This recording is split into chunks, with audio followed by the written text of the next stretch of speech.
Maafkan Ain. Ain ingin meluahkan perasaan sikit. Tak pernah Ain buat macam ni. Mungkin ini dapat menenangkan sikit hati ini.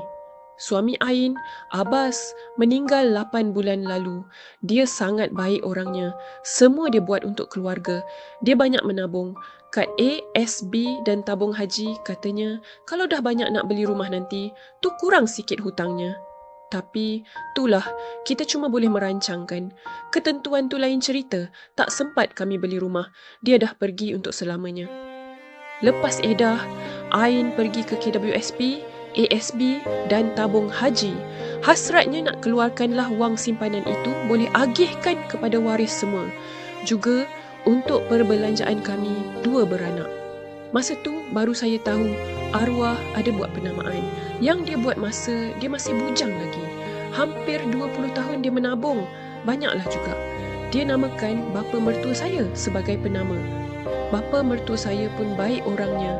Bersama Ain, kami pergi bersama uruskan. Tapi biasalah, semua ni makan masa juga. Belum sempat dia agihkan wang tu, bapa mertua Ain pula meninggal. Apa boleh buat, dah takdirnya. Di sinilah bermulanya masalah kami. Abang Abbas, si Sazali, nak harta bapa mertua saya dibahagi ikut faraid. Banyak tak ada adik-beradik lain. Sebab arwah suami meninggal sebelum ayahnya. Kami tak dapat bahagian faraid tu. Ain memanglah tak layak. Tapi Syah yang kecil ni pun tak dapat. Ini harta ayah, bukan harta Abbas. Penama tu dia buat masa bujang. Memang Abbas nak bagi ayah, tapi itu simpanan Abbas. Dia cuma letak nama ayah sebagai penama. Betul lah orang kata, bila pasal harta pusaka, baru kita nampak muka sebenar orang. Buatlah penamaan, tapi sediakan wasiat. Jelaskan dalam wasiat tentang penamaan itu dan hasrat anda ke atasnya.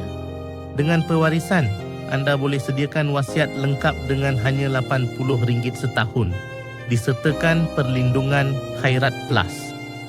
Terangkan dalam wasiat penama, iaitu pemegang amanah. Pastikan duit diagihkan ikut faraid. Elakkan pertikaian keluarga. Cegah salah faham. Sediakan wasiat hari ini. Tekan link di bawah untuk maklumat lanjut